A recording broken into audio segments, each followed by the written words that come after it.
Hi friends, Hindi recorded channel में आप सभी का स्वागत है। दोस्तों, साहित्य साहित्य मनुष्य के विचारों की अभिव्यक्ति का एक बहुत ही प्रमुख माध्यम है। यह अपने ज्ञान के अमृत से समाज एवं संस्कृति दोनों को सार्थक दिशा देने का एक सशक्त पर्याय है। साहित्य के द्वारा मनुष्य की आत्मा और बुद्धि है वो निर्मल होती है और संसार में सबसे पुराना वाचक साहित्य आदिवासी भाषाओं में हमें देखने को मिलता है। इसलिए आदिवासी साहित्य को सभी साहित्य का मूल स्रोत माना जाता है। दोस्तों, साहित्य के अंतर्गत कहानी, कविता, नाटक, निबंध, जीवनी, रेखाचित्र, यात्रा वृत्तांत, समालोचना आदि आते हैं। केवल वस्तुनिष्ठ या क्लिष्ट लिखना ही साहित्य नहीं होता और ना ही किसी तुकबंदी को जैसे मर्जी आप तुकबंदी लिख देंगे वो साहित्य कहा जा सकता है। जब शब्द तथा अर्थ के बीच सुंदरता के लिए स्पर्धा या होड़ लगी हो तो वहां पर साहित्य की सृष्टि होती है। मैं आपको एक उदाहरण पढ़ के सुनाती हूँ। दुनिया जिसे कहते हैं मिट्टी का खिलौना है, मिल जाए तो मिट्टी है, खो जाए तो सोना है। अब आप दूसरा सुनिए। अच्छा सा कोई मौसम, तन्हा सा कोई आलम, हर वक्त का रोना तो बेकार का रोना है। दोस्तों, देखिए कितनी सुंदरता से फाजली जी ने शब्द और अर्थ को यहाँ पर दर्शाया है। इसमें इतने गहरे भाव हैं कि रोम रोम में हम इसे महसूस कर सकते हैं। दोस्तों, साहित्य की एक और परिभाषा में यह भी कहा गया है कि साहित्य समाज का दर्पण है। साहित्य में रचनाकार अपने सामाजिक सरोकारों से बिल्कुल भी विमुक्त नहीं हो सकता और यही मुख्य कारण है कि साहित्य अपने समय का इतिहास बनता चला आ रहा है। दोस्तों, आज हम जानेंगे श्रेष्ठ साहित्य किसे कहते हैं।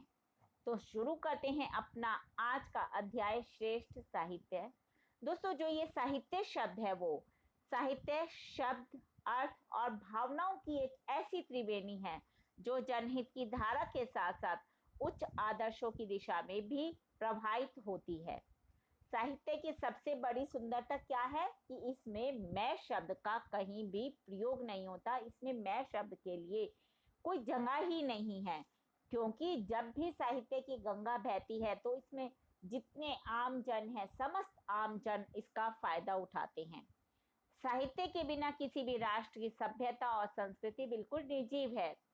साहित्यकार का कर्म है कि वह ऐसे साहित्य का सृजन करे जो राष्ट्रीय एकता, मानवीय समानता, विश्व बंधुत्व और सद्भाव के साथ हास्य के आदमी के जीवन को भी ऊपर उठाने में उनकी मदद करे, क्योंकि साहित्य का आधार ही जीवन है।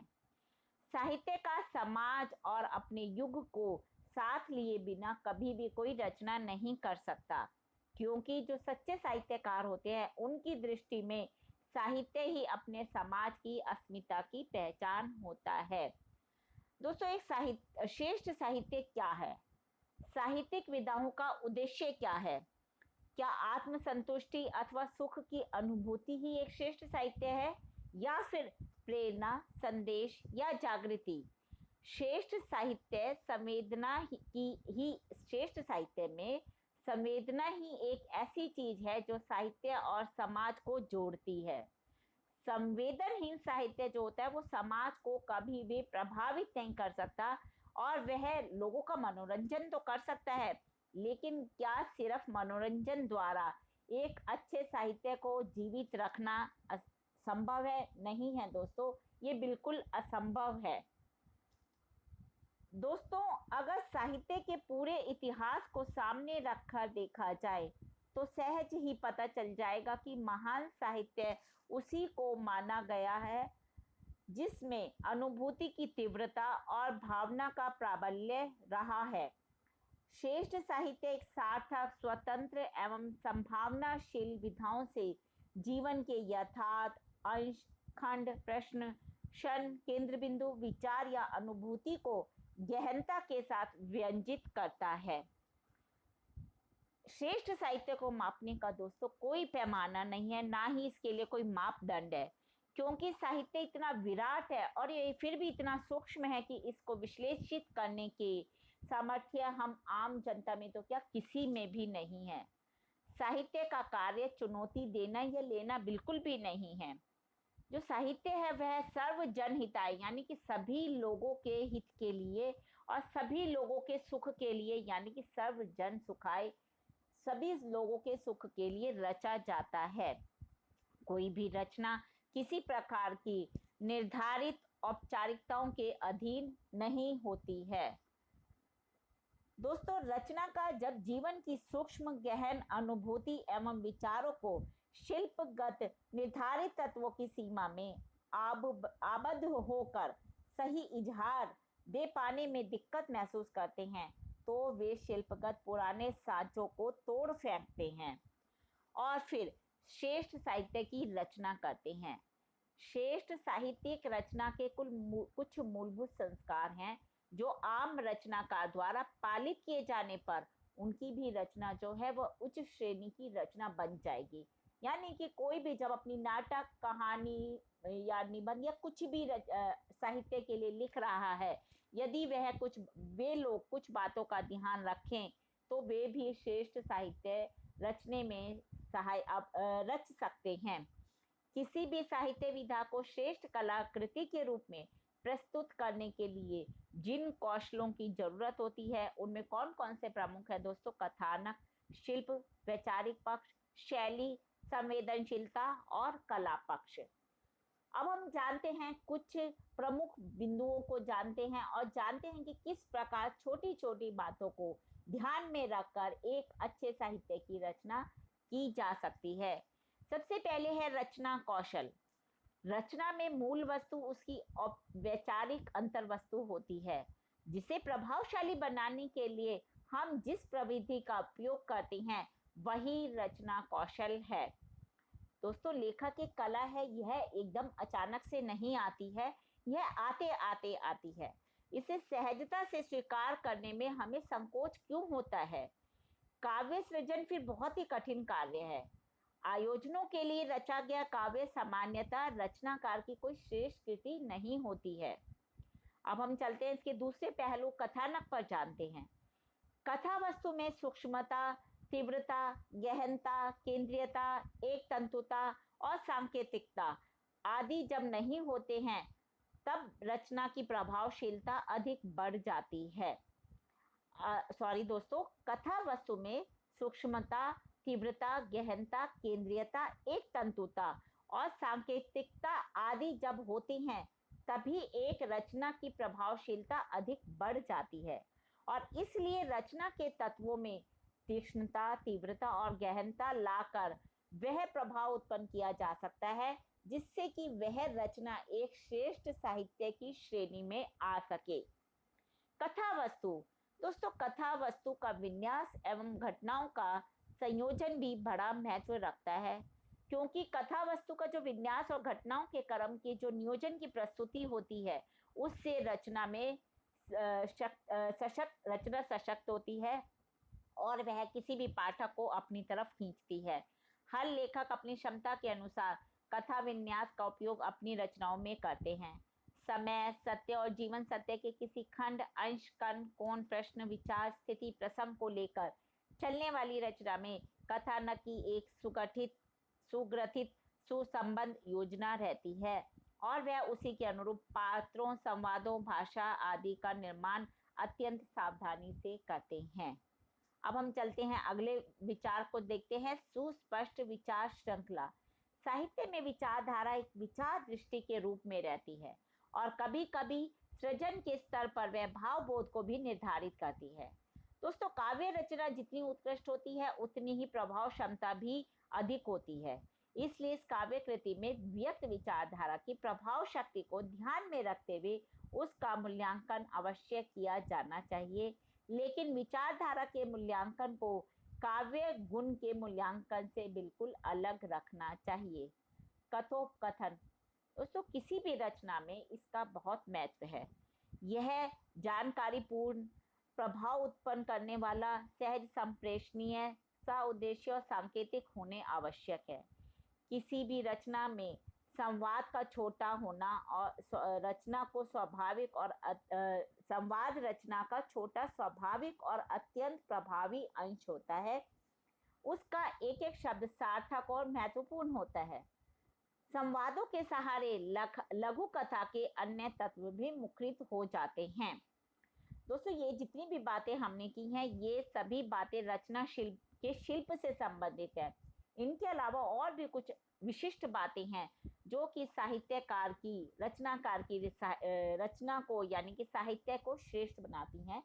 उन पर भी हम चर्चा कर लेते हैं। पहली है, साहित्यकार को इस प्रकार के पात्रों का चयन करना चाहिए जो सहानुभूति और समझ के साथ विभिन्न सामाजिक वर्गों की विस्तृत श्रृंखला को समाहित कर अलग अलग परिस्थितियों पर एकल बिंदु परिप्रेक्ष्य तक सीमित ना हो। दूसरा है, किसी भी कालजयी रचना के पात्र मनोवैज्ञानिक गहराई और प्रेरणा की स्पष्टता के साथ दिखाई देते हैं। इसलिए ये पात्र सत्य, परिवर्तन, विकास या जागरूकता को प्रक्षेपित करते हुए दिखाई देते हैं। साथ ही समाज में इस तरह का बदलाव इनके कारण बनने के लिए उपयुक्त होता है, यानी कि इसी से समाज में, इनके पात्रों से समाज में बदलाव भी आता है। जिस काल में रचना का निर्माण हो, उस काल की युग भावना और ऐतिहासिक परिप्रेक्ष्य को समाहित कर गहन कल्पनाशीलता के साथ प्रस्तुति करने से साहित्य श्रेष्ठ बनता है। हमें अपनी मानवता, समाज और ब्रह्मांड के प्रति अपने संबंध और दायित्व का भी बोध होना चाहिए। जब भी कोई रचनाकार जब रचना करता है, उसे इन सब बातों का बोध होना आवश्यक है। जैसे प्रेमचंद ने सरल, सहज और आम बोलचाल की भाषा का उपयोग किया और अपने प्रगतिशील विचारों को दृढ़ता से तर्क देते हुए समाज के सामने प्रस्तुत किया, तो आज देखिए उनकी लिखे हुए हर उपन्यास, हर कहानी एक श्रेष्ठ साहित्य की श्रेणी में आते हैं।